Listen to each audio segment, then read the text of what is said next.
जिसने कहा, धन्य है वे जो दीनहीन है, स्वर्ग राज उन्हीं का है। उस प्रभु यीशु के नाम आप सबको आज की आशीर्वाद की वर्षा कार्यक्रम में स्वागत है।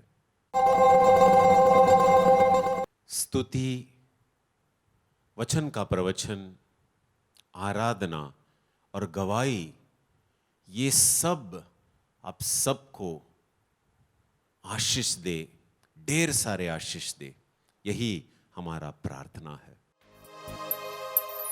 ले चल हमें तू पवित्र आत्मा, यीशु के चरणों में। ले चल हमें तू पवित्र आत्मा, यीशु के चरणों में।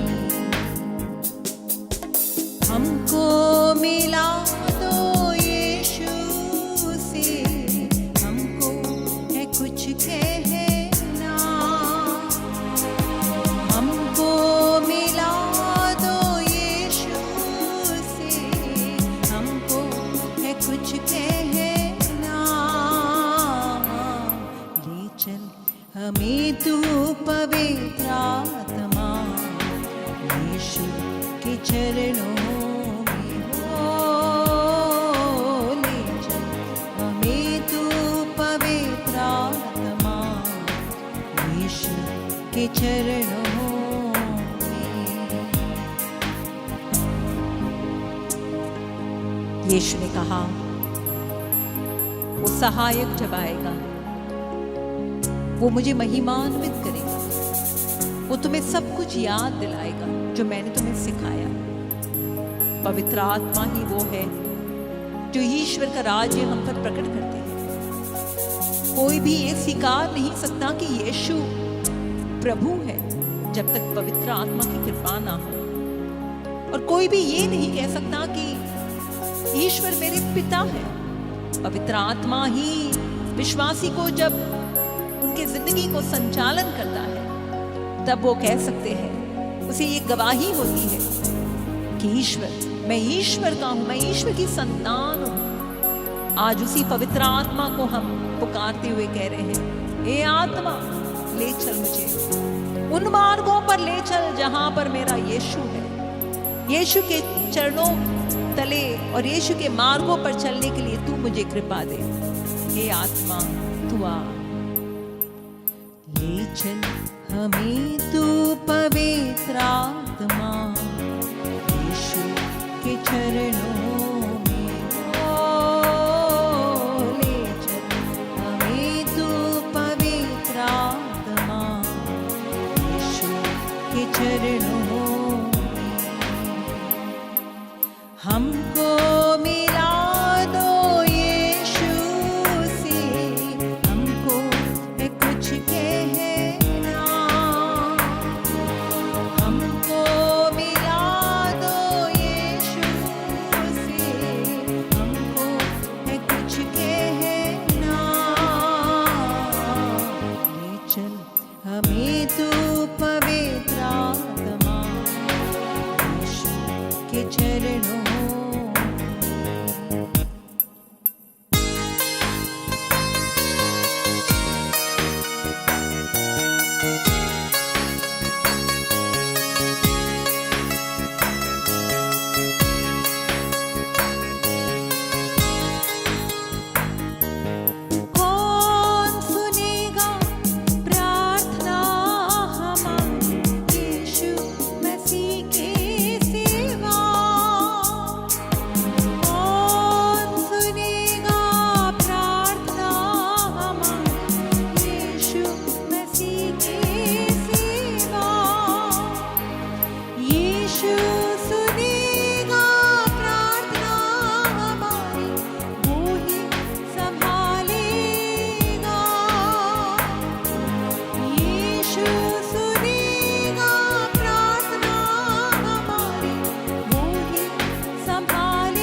मुझे सुनने वाले मेरे हर भाई, मेरी बहन, हो सकता है कि आज आपका हृदय बोझ से दबा है, आप दुखी हो, व्याकुल हो, आप परेशान हो, जिंदगी का बोझा ढोते ढोते आप कहीं पर हार चुके हो।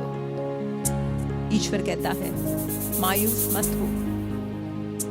जैसे उसने मार्था से कहा, मार्था मार्था तुम बेकार की बातों के बारे में बहुत चिंतित हो, पर केवल एक ही चीज आवश्यक है। ये प्रभु यीशु के वचन है, ये हमारे मसीहा के वचन है, हमारे मुक्तिदाता के वचन है। केवल एक ही चीज आवश्यक है। मरियम ने वो उत्तम भाग चुना है और वो उससे वापस नहीं लिया जाएगा। आइए हम भी मरियम के समान प्रभु के चरणों में आए, अपने जीवन को पूर्ण रूप से उसके पास समर्पित करें, ये जानते हुए उसके पास है अनंत जीवन के वचन। अगर हम भटके हैं तो हमें मार्ग दिखाने वाला वचन देगा। अगर हम दुखी हैं, हम व्याकुल हैं, चिंतित हैं, तो हमें सांत्वना देने वाले वचन देगा। अगर हम पाप के मार्ग पर गलत गंदा जीवन बिता रहे हैं तो हमें सुधारने वाला मार्ग, क्षमा का वचन हमें बतलाएगा। आइए मरियम के समान प्रभु के पास आए।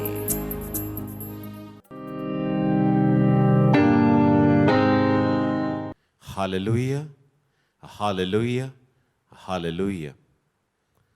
संत मत्ती के सुसमाचार अध्याय 5 और वचन 3 से आज का वचन लिया गया है और उसी पर हम मनन चिंतन करेंगे। धन्य है वे जो अपने को दीनहीन समझते हैं, स्वर्ग राज उन्हीं का है। धन्य है वे जो अपने को दीनहीन समझते हैं, स्वर्ग राज उन्हीं का है। मेरे प्यारे भाइयों और बहनों, हम वचन में ये देखते हैं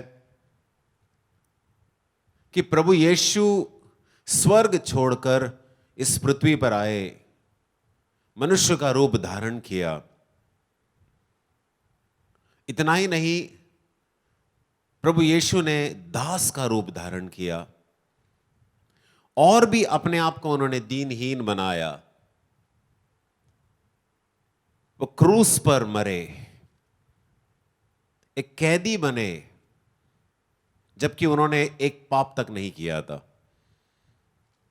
हां मेरे प्यारे भाइयों और बहनों, प्रभु यीशु हमें सिखाते हैं कि हम भी उनके जैसे अपने आप को दीनहीन विनम्र बना सकते हैं।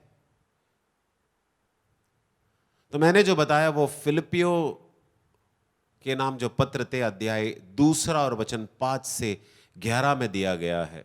प्रभु यीशु ने अपने आप को दीनहीन बनाया। प्रभु यीशु ने जो कुछ अपने वचन में लोगों को सुनाया, उसने वो कर दिखाया है। स्वर्ग छोड़कर पृथ्वी पर आए, मनुष्य का रूप लिया, दास का रूप लिया, अपने शिष्यों के पैर धोए और फिर आपके और मेरे खातिर क्रूस पर मरे, एक हत्यारा का रूप ले लिया। इतना उन्होंने अपने आप को दीनहीन बनाया। हाँ मेरे प्यारे भाइयों और बहनों, और वचन के अंत में यह दिया गया है, जब प्रभु यीशु ने, जो एक मनुष्य है, मनुष्य का पुत्र है, उन्होंने अपने आप को दीनहीन बनाया, तो ईश्वर ने उन्हें ऊपर उठाया। और यहां पर भी ये वचन हमारे लिए है। तो क्या दिया गया है? धन्य है वे। आशीर्वचन में ये एक पहला आशीर्वचन है। धन्य है वे जो अपने को दीनहीन समझते हैं। और क्या दिया गया है? स्वर्ग राज उन्हीं का है। हाँ मेरे प्यारे भाइयों और बहनों, प्रभु यीशु ने अपने आप को दीनहीन बनाया। प्रभु यीशु ने अपने आप को दीनहीन बनाया। हमें भी अपने आप को दीन और हीन बनाना है, अपने आप को विनम्र बनाना है। हम जब तक इस पृथ्वी में हैं, इस बात को हमें नहीं भूलना है कि हम सब एक यात्री है और हमारे साथ कई सारे सहयात्री हैं, हमारे परिवार के लोग, हमारे रिश्तेदार, हमारे मित्र, हमारे दुश्मन, वो भी सब हमारे इस यात्रा में है, सहयात्री है ये। और ये यात्रा एक दिन तो खत्म होना ही है। प्रभु यीशु हमें बताता है सबसे पहले आशीर्वचन में, एक ऐसा शक्तिशाली मनोभाव, एटीट्यूड जो हमें पहनना है। अपने आप को दीनहीन समझो, अपने आप को दीनहीन समझो। तो मैं जब इस वचन को पढ़ने लगा, इस पर मनन चिंतन करने लगा,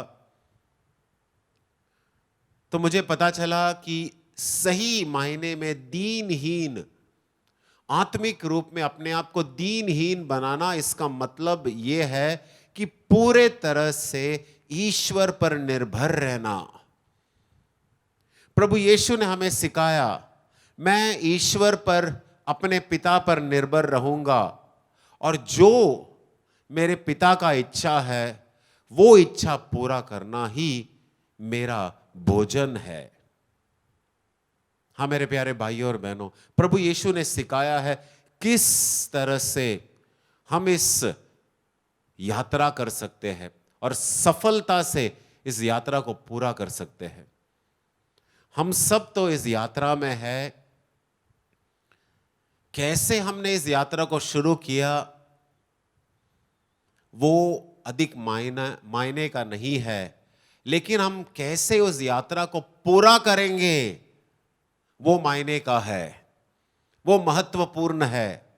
इस यात्रा के दरमियान कई बार हम गिरेंगे और हो सकता है कि कई बार हम ऐसे गिरेंगे कि मानो कभी हम उठेंगे नहीं, ऐसा लगता है। लेकिन याद रखना मेरे प्यारे भाइयों और बहनों, गिरकर उठना, लेकिन लक्ष्य हमें रखना है कि हमें पहुंचना है उस पार। और उस पार पहुंचने के लिए जरूरी है कि हम अपने आप को दीनहीन बनाएं, अपने आप को दीनहीन बनाए, विनम्र बनाए। ये मनोभाव हो कि मैं अकेले कुछ नहीं कर सकता, मुझे ईश्वर की जरूरत है, मुझे यीशु की जरूरत है, मैं अपने आप में कुछ नहीं कर सकता। ये आध्यात्मिक कमी जब हम पहचानेंगे अपने आप में, मैं कुछ भी अपने आप में नहीं कर सकता, जिसका अनंत जो है मौल्य है, इटर्नल वैल्यू। लेकिन मैं अगर प्रभु के साथ, ईश्वर के साथ चलूंगा, उनके इच्छा अनुसार चलूंगा, अपने आप को दीनहीन बनाऊंगा, विनम्र बनाऊंगा, जो कुछ मैं करूंगा छोटा छोटा काम, उसका अनंत मूल्य होता है, मौल्यवान होता है। नहीं तो मैं अपने आप में जो कुछ करूंगा उसका कोई वैल्यू या मोल नहीं होगा। हाँ मेरे प्यारे भाई और बहनों, पहला आशीर्वचन जो है बहुत शक्तिशाली वचन है, अपने को दीनहीन समझना। लेकिन हम एक लेवल आगे जाएंगे, अपने आप को दीनहीन बनाना। हर दिन सवेरे जब हम उठते हैं, प्रभु से हम प्रार्थना करते हैं। ये विश्वास करता हूं कि आप सब प्रभु से प्रार्थना करते हैं। एक प्रार्थना जरूर करना, प्रभु से कहना, घुटनों पर जाना, घुटना टेकना और प्रभु से कहना कि प्रभु मैं अपने आप से कुछ भी नहीं कर सकता, लेकिन तेरे साथ रहकर, आपके साथ रहकर मैं सब कुछ कर सकता हूं। प्रभु मैं किसी पहाड़ को भी पार कर सकता हूं, लेकिन अकेले मैं कुछ नहीं कर सकता। मैं परीक्षा में पास नहीं हो जाऊंगा, फेल हो जाऊंगा।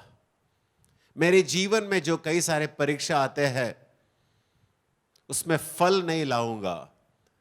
जो प्रलोभन आते हैं उसका सामना नहीं कर पाऊंगा। लेकिन जब मैं आप पर निर्भर हूं, आपके शक्ति पर निर्भर हूं, मैं विजयी हो पाऊंगा प्रभु।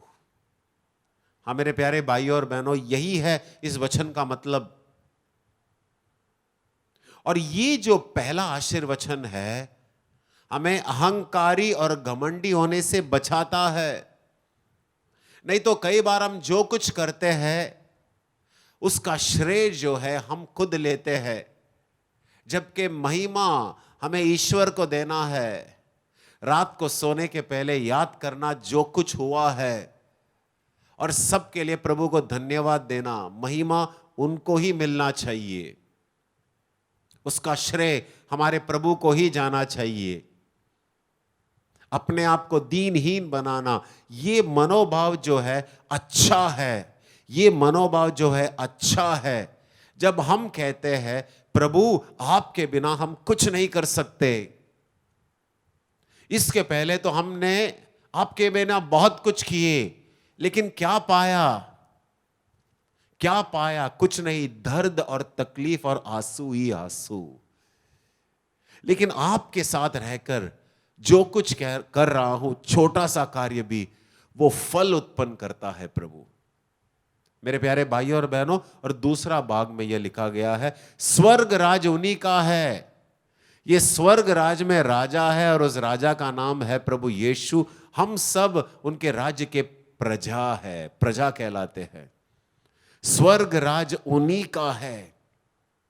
अगर आपको प्रभु यीशु राजा के रूप में स्वीकार करना है, उनके प्रजा बनना है, तो सबसे पहली बात है अपने आप को दीनहीन समझना, अपने आप को विनम्र बनाना। जब आप अपने आप को विनम्र बनाओगे तो फल उत्पन्न करोगे। कभी आप अपने आप को अहंकारी और घमंडी नहीं पाओगे। मेरे प्यारे भाइयों और बहनों, ये सबसे पहला आशीर्वचन है। धन्य है वे जो अपने को दीनहीन समझते हैं, स्वर्ग राज उन्हीं का है। हमारे आध्यात्मिक जीवन में, आत्मिक जीवन में यह बहुत जरूरी बात है, अपने आप को दीनहीन समझना और प्रभु पर, ईश्वर पर हमेशा निर्भर रहना। जरूर हम फल उत्पन्न करेंगे, जरूर हम कामयाब होंगे हमारे जीवन में।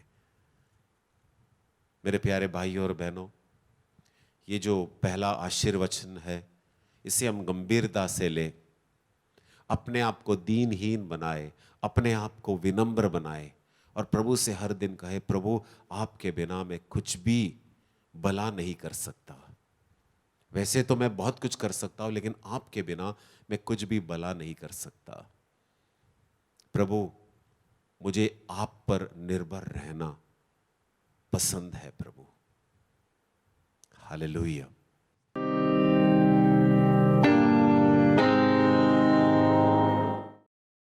जय यीशु। मेरा नाम अनीता छेत्री ब्राह्मीण है। मैं वेस्ट बंगाल दार्जिलिंग के पास कालिम्पोंग डिस्ट्रिक्ट है, वहाँ से आई हूँ। और ये मेरा डिवाइन सेंटर में पहला एक्सपीरियंस है और यहाँ आके मुझे बहुत ही अच्छा लग रहा है। हमारा 5 दिन का रिट्रीट चल रहा है, आज 6 दिन का कम से कम, आज 5th डे है। और कल जब हमारा हीलिंग का सेशन हो रहा था तो उस समय सब हीलिंग के लिए प्रेयर कर रहे थे, मैं भी कर रही थी। अभी बाद में जा कर के जब फादर ने पूछा कि किस किस को हील हुआ, ये बता रहे थे पार्ट पार्ट का, जैसे किसी का ये ठीक हो रहा है, किसी का वो ठीक हो रहा है, बोल रहे थे। तो मुझे भी लग रहा था मेरा भी कुछ बॉडी का जो दर्द है वो ठीक हो जाएगा, लेकिन मेरा ऐसा कुछ नहीं हो रहा था। फिर मैं मन में सोच रही थी कि प्रभु मेरा प्रार्थना का सुनवाई तो नहीं हुआ, जैसा लगता है मैंने क्या गलती किया है, ऐसे सोच रही थी। सब हाथ उठा रहे थे, कोई सिर का, कोई गले का, ऐसा कुछ हो रहा था। जब लास्ट में फादर ने पूछा कि आप लोग 1-2 जन जो घुटने के दर्द से हो रहे थे, तो उसको घुटने टेक करके आप लोग देखो, आप घुटने का दर्द ठीक हुआ कि नहीं हुआ। तब मेरा पैर में इतना दर्द हो रहा था। वो दर्द मेरा आने से पहले से हो रहा था, पहले से होता था, कभी इधर कभी उधर, दोनों साइड में होता था जॉइंट पेन। और घुटने में इतना दर्द हो रहा था, यहाँ आने से पहले भी दर्द हो रहा था, 4-5 महीने से हो रहा था। तो तभी मेरा ज़ोर ज़ोर से दर्द हो रहा था। शायद मेरा पैर उस समय इतना ज़ोर से दर्द कर रहा था कि मेरा है ही नहीं जैसा लग रहा था उस टाइम, जब वो लोग सब ठीक हो रहे थे। तब फादर ने जब बोला, मैंने उस पैर में ध्यान नहीं दिया था, तब मैंने ध्यान दिया कि मेरा पेन तो बिल्कुल गायब है। मैं इतना खुशी से, अब चिल्ला तो नहीं सकी, फिर मैं बहुत खुशी से घुटने टेका, फिर एकदम से उठा और मैंने अपना हाथ उठाया और मैंने बोला कि मेरा जॉइंट पेन मेरा भी ठीक हो गया है। आज मेरा ये हीलिंग का ये जो प्रभु ने मुझे ये घुटने का दर्द में से मुझे छुटकारा दिया है, ये प्रभु की वजह से है। और ये मैं हीलिंग प्रेयर में बैठी थी और डिवाइन सेंटर में आकर के मुझे ये बहुत ही अच्छा अनुभव हुआ। मेरा घुटनों का दर्द ठीक हो गया। जय यीशु, धन्यवाद।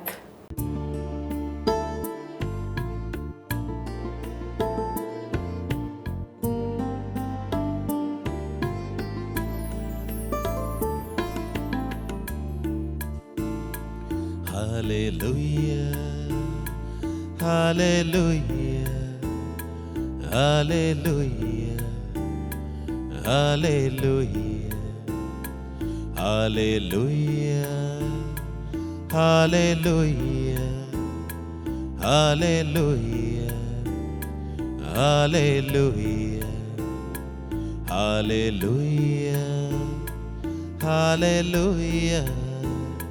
hallelujah. Hallelujah, hallelujah, hallelujah, hallelujah, hallelujah, hallelujah, hallelujah, hallelujah, hallelujah, hallelujah.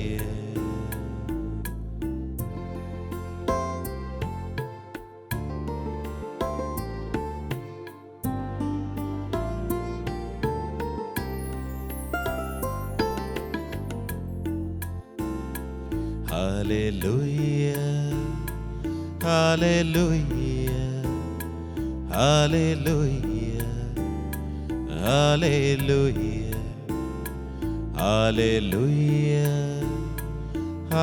hallelujah, hallelujah, hallelujah,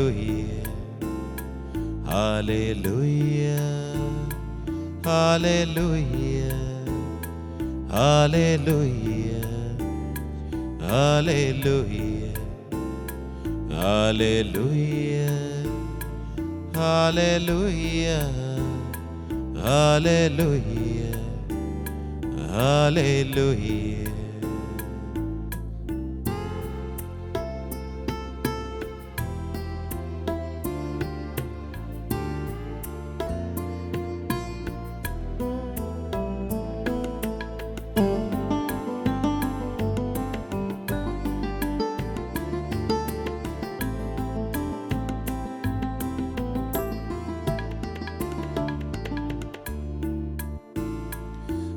Hallelujah, hallelujah, hallelujah, hallelujah, hallelujah, hallelujah, hallelujah, hallelujah.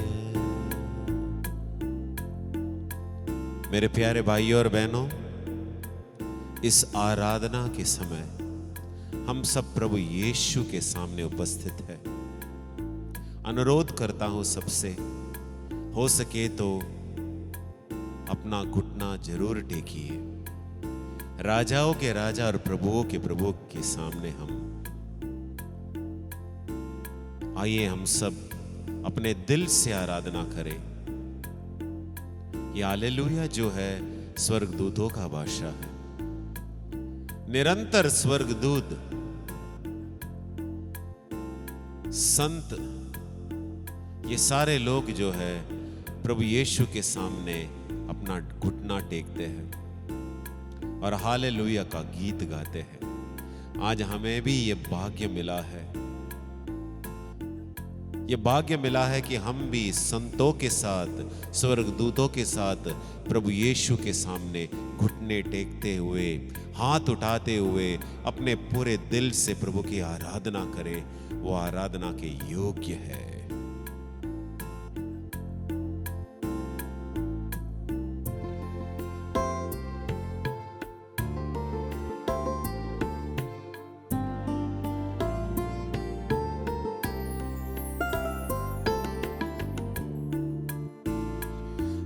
Hallelujah, hallelujah, hallelujah, hallelujah, hallelujah, hallelujah, hallelujah, hallelujah, hallelujah, hallelujah. Hallelujah, hallelujah, hallelujah, hallelujah, hallelujah, hallelujah.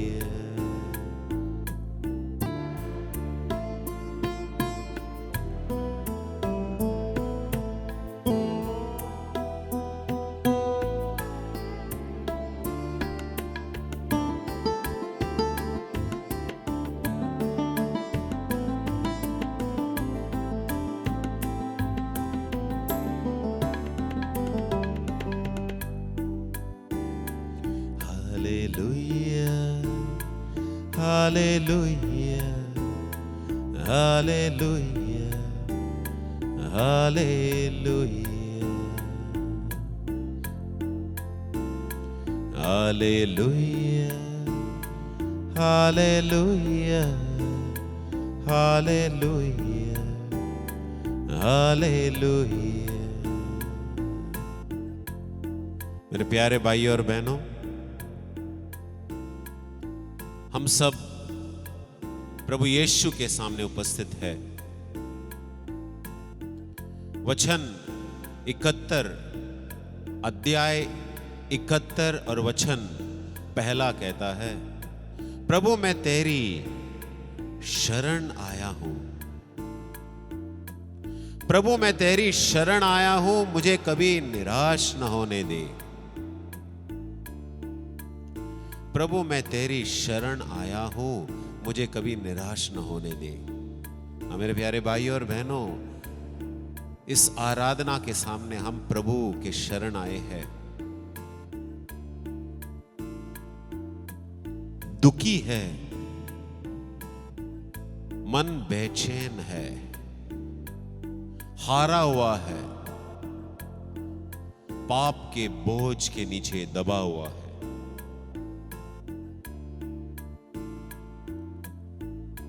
प्रतिज्ञा लेते हैं कि हम पाप में नहीं गिरेंगे, लेकिन बार बार उसी पाप में गिरते हैं।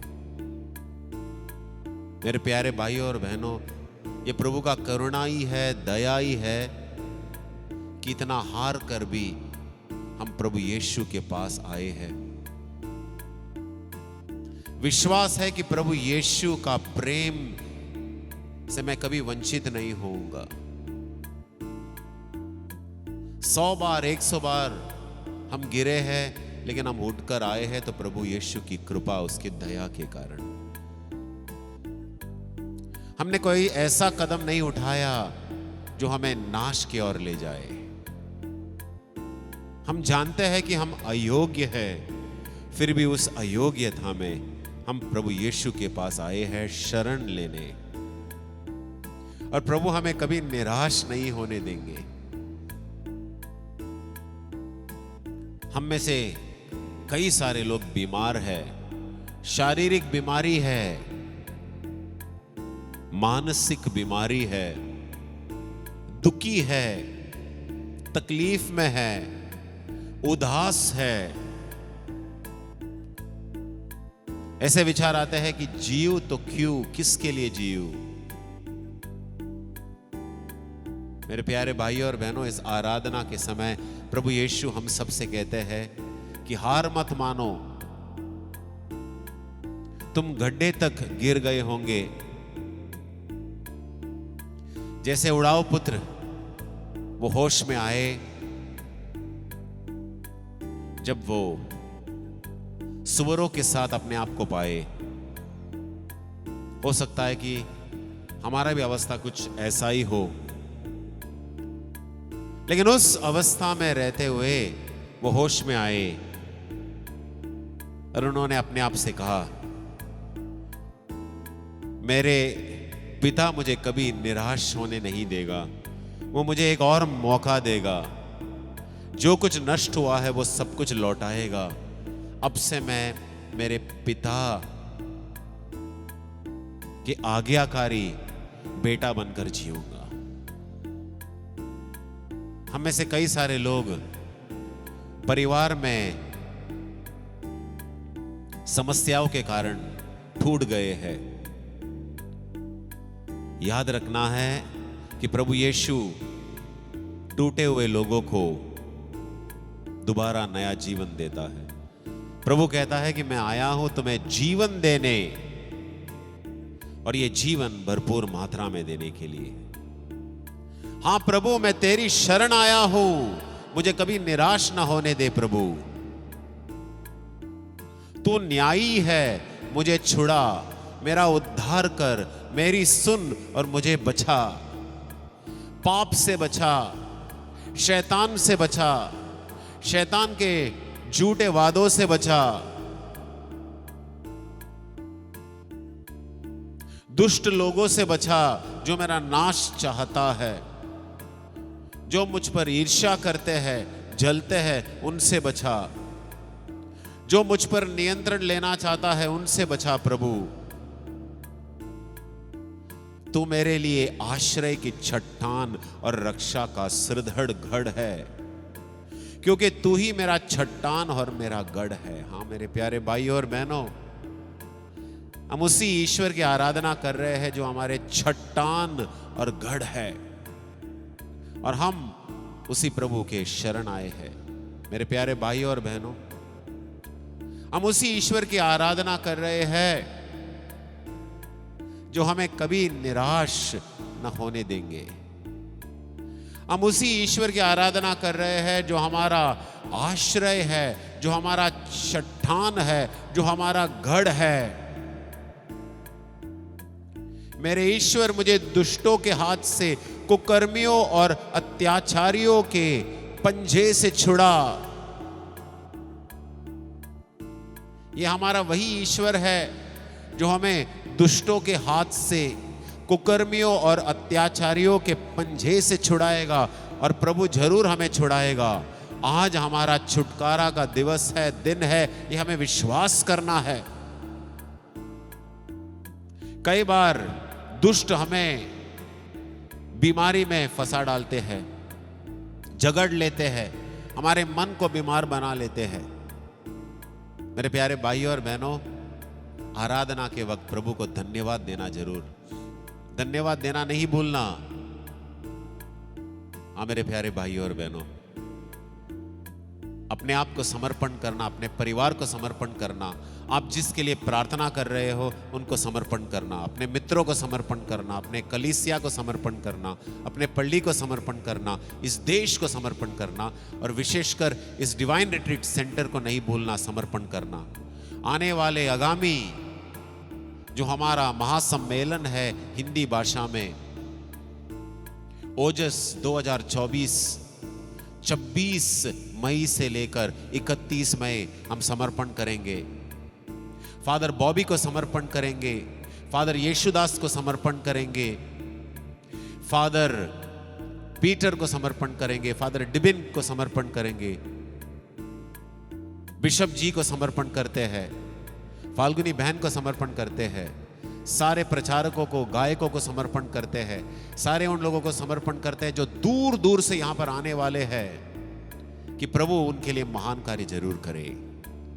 आइए मेरे प्यारे भाइयों और बहनों, अब हम प्रभु यीशु से ये आशीर्वाद, अंतिम आशीर्वाद स्वीकार करते हैं। हो सके तो सब लोग अपना घुटना जरूर टेकना।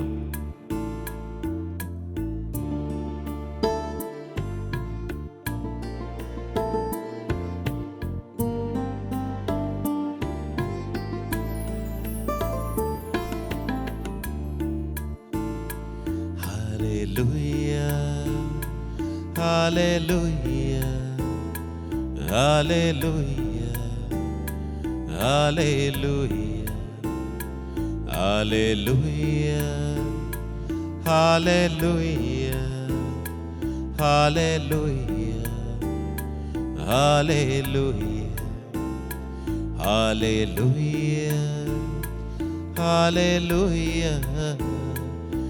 hallelujah, hallelujah, hallelujah, hallelujah, hallelujah, hallelujah, hallelujah, hallelujah, hallelujah, hallelujah.